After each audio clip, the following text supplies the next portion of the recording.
Sin duda alguna, el veto a la reforma procesal laboral ha sido un tema polémico en los últimos días, mientras los sindicatos y partidos como el Frente Amplio piden que se apruebe, o más bien que se levante el veto a la reforma laboral procesal.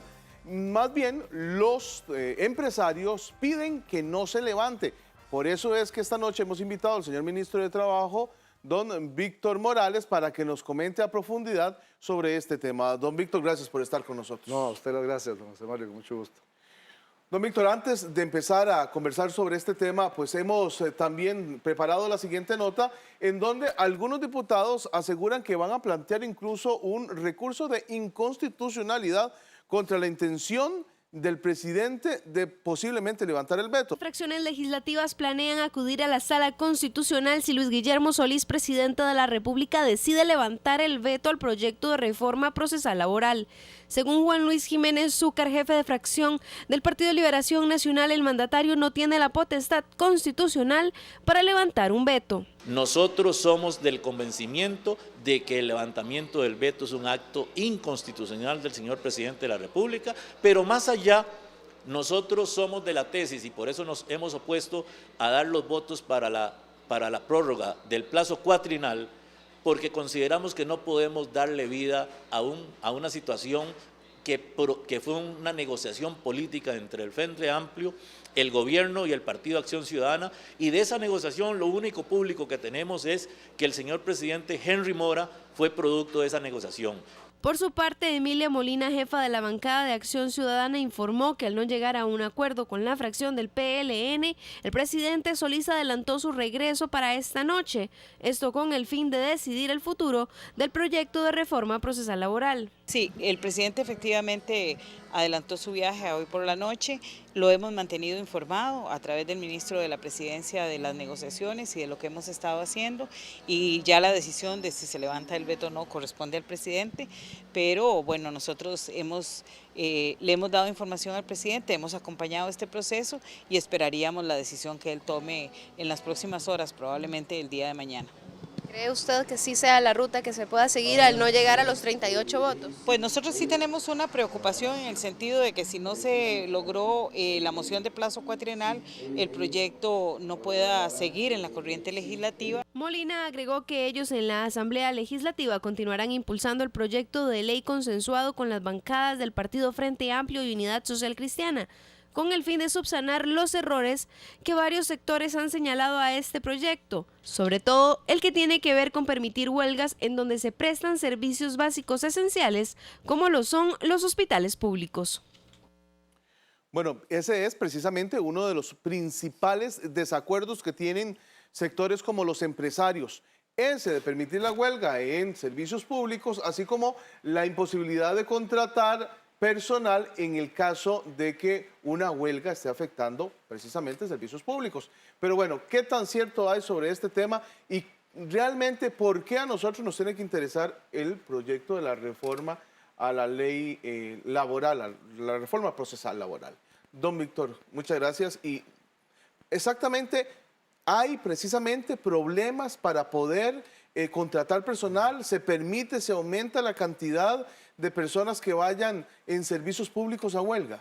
Sí, con muchísimo gusto. Solo permítame dedicarle unos segundos a aclarar algo que le acabo de escuchar al jefe de fracción del Partido de Liberación Nacional. Porque el proyecto de reforma procesal laboral no se inventó el año pasado. El proyecto de reforma procesal laboral es un proyecto que tiene por lo menos 14 años. Desde el año 2000 se empezó a trabajar en este tema, luego se pasó un proyecto inicial, un texto preliminar, pasó al Poder Judicial, el Poder Judicial trabajó intensamente este proyecto y lo remitió a la Asamblea Legislativa. Y en la Asamblea Legislativa, en el año 2012, fue aprobado por mayoría de los diputados presentes, incluyendo a la fracción del Partido de Liberación Nacional, a la ministra de Trabajo de entonces, doña Sandra Piz, hoy diputada, y fue motivo de alegría y de celebración en ese momento. Y lo que se aprobó es lo que contiene el proyecto. O sea, el proyecto que fue motivo de una enorme satisfacción, ¿verdad?, incluyendo la bancada del Partido de Liberación, es el proyecto que hoy se está se está atacando. Luego vino el veto de doña Laura. Lo quiero decir porque cuando escucho esas declaraciones, pareciera que el proyecto de reforma procesal laboral se lo inventó el gobierno, el PAC, el PUS y el Frente Amplio en abril de este año. Entonces, la primera cosa, porque a veces el ciudadano que nos está No viendo tiene la memoria suficiente, por lo menos el está en sus desconocimiento. cosas y cuando escucha estas declaraciones de pronto cree que esto es un invento reciente. No, entonces es un proyecto que tiene como 14 años por lo menos de estar cocinándose a fuego muy lento. Pero ahora el problema, por ejemplo, ¿Sí? los empresarios aseguran que es un proyecto que va a perjudicar al país y que va a generar inseguridad jurídica Claro. y que va a hacer que las personas inviertan menos. Entonces, Con mucho gusto nos ¿qué ha referimos a pasado? eso, pero quiero nada más indicar que hasta los empresarios estuvieron apoyando el proceso. todo este proceso. Y cuando se aprobó, incluso hay en la prensa de ese momento declaraciones de líderes empresariales manifestándose a favor de lo que se había aprobado. Entonces hay que poner en el contexto, ¿verdad?, qué es lo que tenemos, número uno. Número dos, el tema de la huelga, hablemos un minutito sobre este tema, Claro. que no es lo más importante del proyecto, pero se ha querido convertir en el tema más importante del proyecto y por lo tanto hay que aclararlo. En primer lugar, el tema de la huelga no lo inventa la reforma procesal laboral. El derecho a la huelga de los trabajadores está recogido en la Constitución Política, ¿verdad? Para hablar de nuestras normas, ¿verdad? Sí. En el Código de Trabajo, en la doctrina social de la Iglesia. Es decir, los trabajadores tienen derecho, digamos, a la huelga. La huelga es el último recurso, el último, así está conceptualizado, así está concebido en la doctrina, en la legislación, después de agotarse mecanismos de conciliación y de diálogo que no permiten llegar a acuerdos, y entonces se prevé que hay un derecho a ir a la huelga, siguiendo unos procedimientos previstos en nuestra legislación. En lo que se refiere a los servicios que se conocen como servicios públicos esenciales, aquellos servicios que tienen que ver con la salud, con la seguridad de las personas, desde luego que entonces hay regulaciones especiales. Hay, digamos que una parte de la legislación y de la doctrina que establece la prohibición absoluta de la huelga en esos servicios. Bueno, Costa Rica es un caso de esos. En Costa Rica la huelga en los servicios públicos esenciales está prohibida, ha estado prohibida siempre. E incluso hubo una época en que estaba castigada con pena de cárcel, era un delito, ¿verdad? Estaba penalizada. Aún así, se hacían huelgas pues, en los hospitales, se hacían huelgas en servicios públicos. Entonces, en este proceso de construcción de la reforma procesal, cuando se discutía este tema, se dijo, bueno, si la huelga en Costa Rica en esos servicios públicos está prohibida, a pesar de eso, se hace. Entonces, ¿por qué no tomar el otro camino, que es el otro camino reconocido en otros países, en otras legislaciones, que es regularla?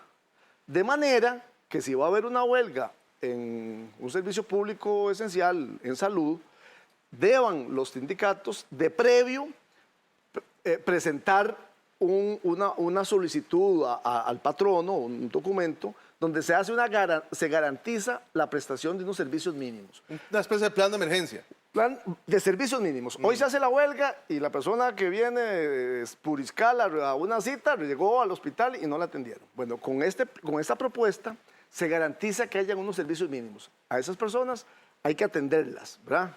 Con un plan, cuya presentación es requisito, es indispensable.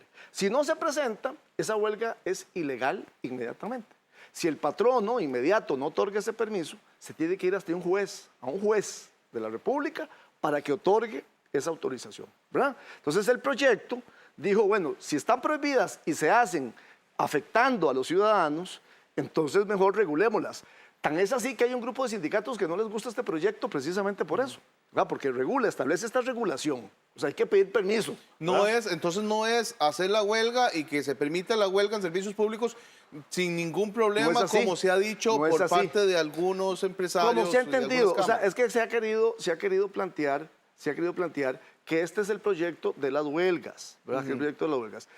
A mí no me gustan las huelgas, ¿verdad? Yo no las defiendo ni las promuevo. Tratamos en el Ministerio de Trabajo de evitarlas a toda costa mediante procesos de conciliación y de diálogo. Lo que quiero es explicar bien cuáles son los alcances que tiene el proyecto, ¿verdad?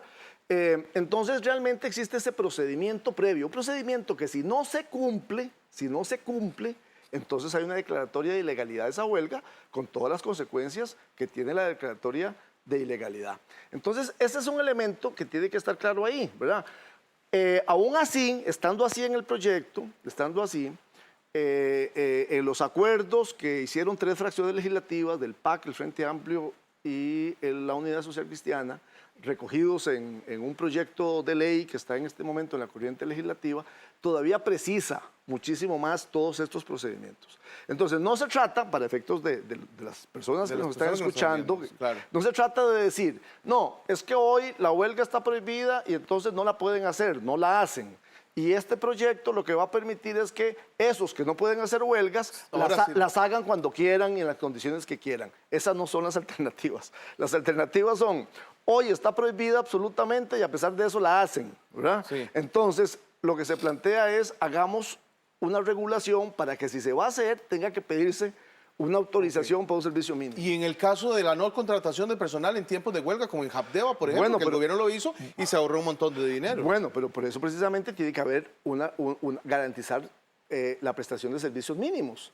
O sea, si no se presenta un plan de emergencia, porque lo que pasa ahora en Habdeba es que simplemente el sindicato cerró el servicio, cerró las instalaciones y nadie más se metió ahí. En la realidad que estamos planteando, tiene que garantizarse un servicio mínimo, ¿verdad? Y si no es ese servicio mínimo, esa huelga es ilegal inmediatamente, no esperando a que haya una tramitación ante un juez, sino que sin la presentación del plan de servicios mínimos, el juez la declara inmediatamente ilegal, ¿verdad? Entonces, estos temas son los temas que de pronto hubiera sido importante todavía aclararlos más, y por eso fue que la primera alternativa que el gobierno planteó cuando apareció este tema del vencimiento del periodo cuatrienal, el 13 de diciembre, bueno, que el gobierno le planteó a los diputados en la Asamblea, pues entonces prorroguemos ese plazo y démonos un espacio para aclarar más lo que haya que aclarar. Lamentablemente, la fracción del Partido de Liberación, que aplaudía antes esta reforma, en el periodo anterior, simplemente ahora dijo que ellos no estaban de acuerdo con esto, queriendo dar a entender como que esto es un tema del Frente Amplio y del gobierno. Este es un tema que nos ha involucrado muchísimos sectores, a gobiernos, a Poder Judicial, a Poder Legislativo, a organismos internacionales como la OIT, a empresarios, a trabajadores. Es un proyecto que nos involucra a todos porque, José Mario, en el fondo hay que tener clarísimo que este es un proyecto que va a contribuir a la paz social. La legislación laboral, ¿vale? Las leyes laborales, ¿verdad? En Costa Rica, el artículo 1 del Código de Trabajo dice que la legislación laboral de Costa Rica está fundada en los principios cristianos de justicia social. Entonces, la legislación laboral, claro que beneficia a la parte más débil de las relaciones laborales, beneficia a los trabajadores, pero va dirigida a promover valores tan importantes como la paz social. Entonces, la reforma procesal laboral o la ley de protección al trabajador hace unos años o la ley de riesgos del trabajo, que han venido a fortalecer nuestra legislación laboral, todas apuntan a fortalecer y apoyar un sistema de relaciones laborales democrático más sólido que en última instancia fortalece la paz social costarricense. Es casi inevitable, según lo que hemos escuchado, de que se levante el veto entonces, don Víctor. Bueno, mire, se trabajó intensamente para crear esas condiciones de un nuevo plazo que permitieran un debate más amplio. La última palabra sobre este tema la tiene el señor presidente de la República, que mañana estará de nuevo aquí en Costa Rica después de cumplir precisamente con compromisos tan importantes como una reunión con empresarios mexicanos junto para con la atracción de inversiones al para país. la atracción de inversiones, para que nuestra economía crezca, para que haya más empleo, ¿verdad? Porque ese es el tema de fondo en última instancia, o sea, hacer que haya crecimiento de la economía para que haya mejores oportunidades de empleo. Yo creo que ahí es donde tenemos que enfocarnos. La posición de estas cámaras, ¿cómo la ve usted? ¿Cómo la analiza? Muy rápidamente. Mire, yo lo veo así. Históricamente, siempre hay de parte de sectores empresariales, pues siempre algunas consideraciones cuando se habla de reformas profundas y amplias a la legislación laboral, desde el Código de Trabajo o a la reforma o a la Ley de Protección al Trabajador, siempre hay aprensiones y consideraciones, y yo esas las respeto muchísimo, y creo que algún sector del empresariado de manera particular ha considerado que estas reformas pueden abrir posibilidades para que pues hayan huelgas en sus empresas o para que hayan situaciones que hoy ellos no están teniendo, ¿verdad? Me parece que hay ese sentimiento. en el fondo. Pero yo creo que no va a ser así. Me parece que si la decisión del presidente, que se anunciará y se comunicará el día de mañana, es que tenemos que avanzar en esta dirección, realmente tenemos que cerrar filas todos y todas para que el país siga adelante, produciendo y creciendo y generando empleo de calidad.